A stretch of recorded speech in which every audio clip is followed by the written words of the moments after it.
Assalamualaikum warahmatullahi wabarakatuh. Hamdan wa syukran lillah, salatan wa salaman ala rasulillah, amma ba'd.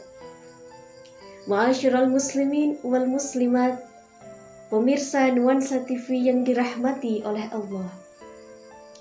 Pertama dan yang paling utama, marilah kita senantiasa memanjatkan puji syukur keharibaan Allah Subhanahu wa Ta'ala dengan mengucapkan kalimat syukur iqraran biqaulina alhamdulillahirabbil alamin.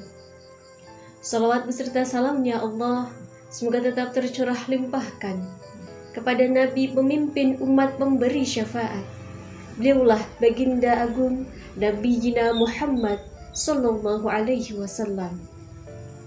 Sahabatku dimanapun Anda berada, Ramadan adalah bulannya kasih sayang, di mana di bulan Ramadan ini kita di-training oleh Allah Subhanahu wa Ta'ala untuk peka terhadap sesama.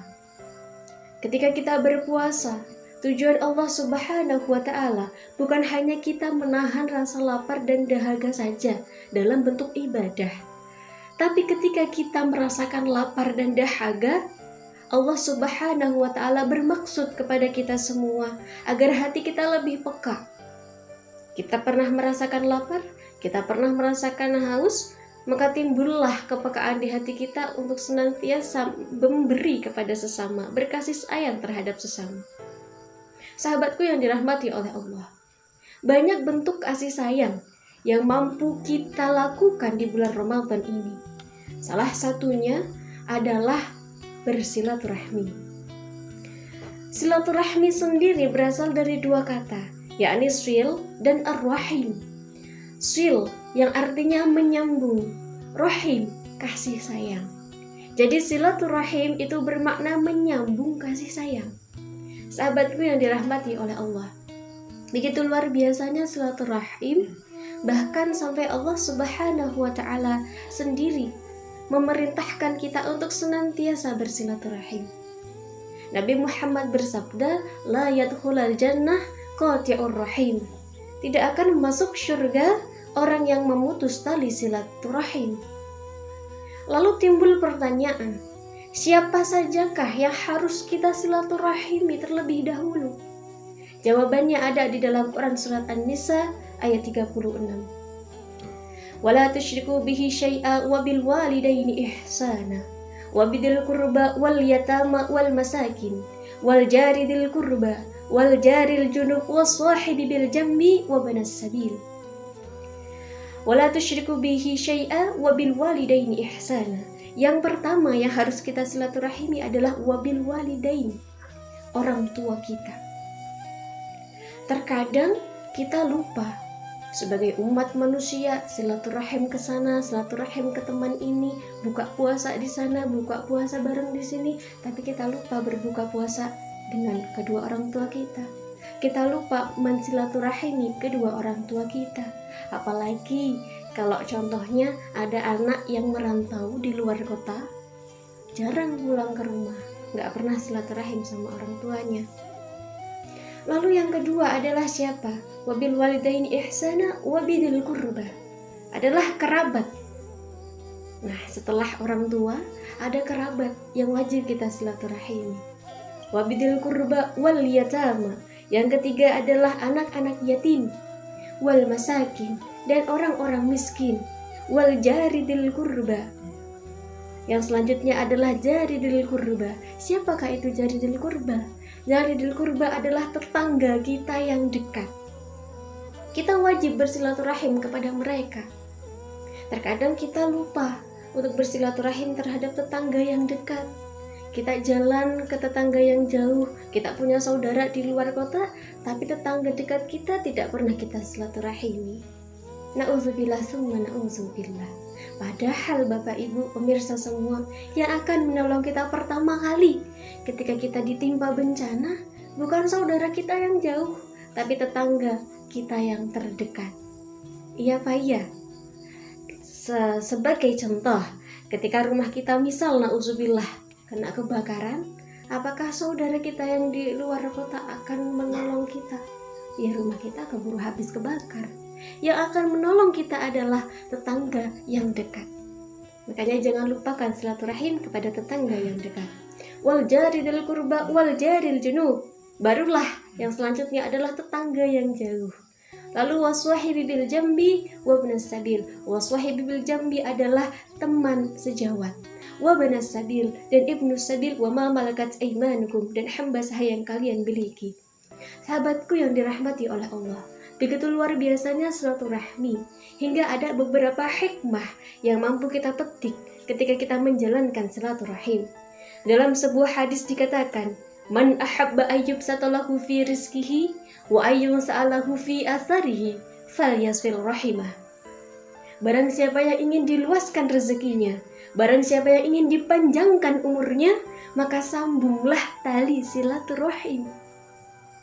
Yang pertama hikmahnya adalah diluaskan rezekinya. Apalagi kita nih bulan Ramadan, sebentar lagi mau lebaran. Nah, kita banyak tuh rezeki di situ. Kita silaturahim ke sana, kita silaturahim ke sini. Rezeki bisa berupa harta benda maupun rezeki bisa berupa kesehatan, bisa berupa hati yang senang, bisa berupa pikiran yang tenang. Itu juga merupakan rezeki dari Allah Subhanahu wa ta'ala.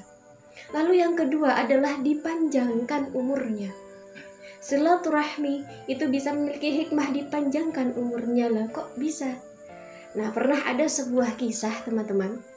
Ketika itu Nabi Daud alaihi salam sedang memberikan pengajian di pondoknya.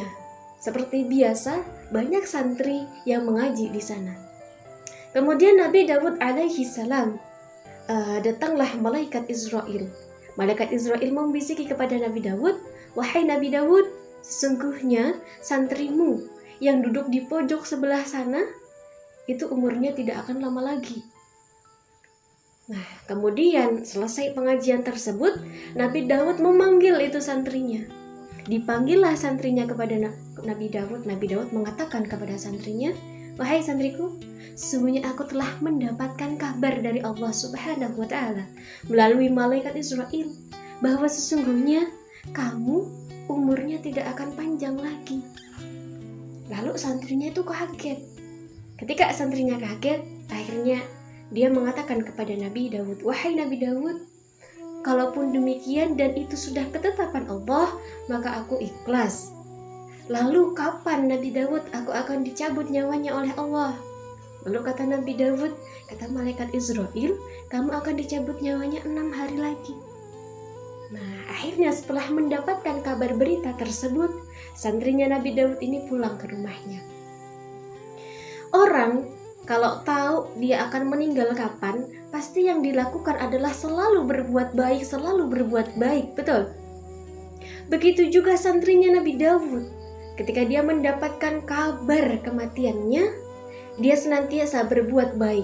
Di hari pertama dia bersilaturahmi kepada tetangga. Begitu juga hari kedua, hari ketiga baca Quran, sholatnya luar biasa, sholat tahajudnya ditambah, sholat duhanya ditambah. Dia senantiasa membaca Al-Quran karena dia berharap ketika dia dicabut nyawanya oleh Allah Subhanahu wa ta'ala dalam keadaan beribadah kepada Allah. Hingga sampailah di hari ke-6, di hari di mana dijanjikan Nabi Daud ini akan diambil nyawanya oleh Allah. Santrinya Nabi Daud itu akan diambil nyawanya oleh Allah.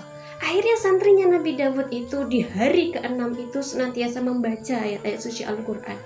Dia datangi satu persatu rumah tetangganya, rumah saudaranya. Hingga di hari tersebut katanya Nabi Daud, dia akan dicabut nyawanya jam 12 malam. Akhirnya dia membaca Al-Quran, terus membaca Al-Quran, sholat sunnah, sholat wajib. Karena dia berharap ketika dicabut nyawanya, dia dalam keadaan beribadah. Dilihatlah itu jam di rumahnya. Sudah pukul 9 malam, dia terus bertadarus Al-Quran. Dilihat lagi jam tersebut sudah pukul 11 malam, dia terus bertadarus Al-Quran. Sampai akhirnya jam tersebut menunjukkan pukul 12 malam, dia sedang bertadarus Al-Quran.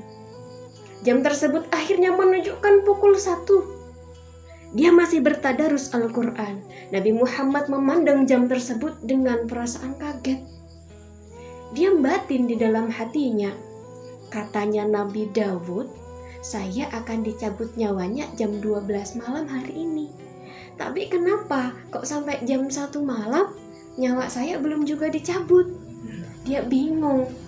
Dia mikir, apa jangan-jangan malaikat pencabut nyawanya nih kena lampu merah? Gak mungkin. Akhirnya hari berganti pagi. Subuh, Nabi Daud, santrinya Nabi Daud ini datang kepada Nabi Daud alaihi salam.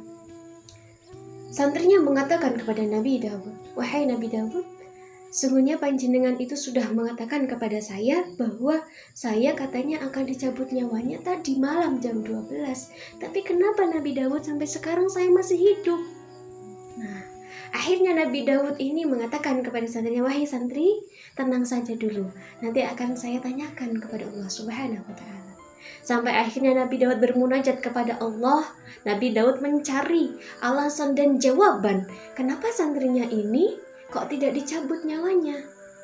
Akhirnya Nabi Daud mendapatkan jawaban dari Allah Subhanahu wa Ta'ala bahwa santri ini tidak jadi dicabut nyawanya karena dalam 6 hari ini beliau selalu bersilaturahim kepada sesama. Subhanallah.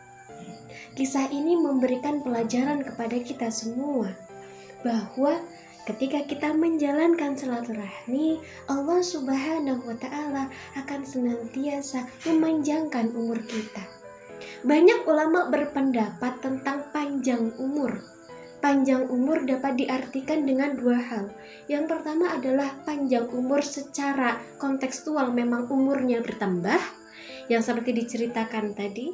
Lalu yang kedua, panjang umur ini bermakna adalah panjang kebaikannya.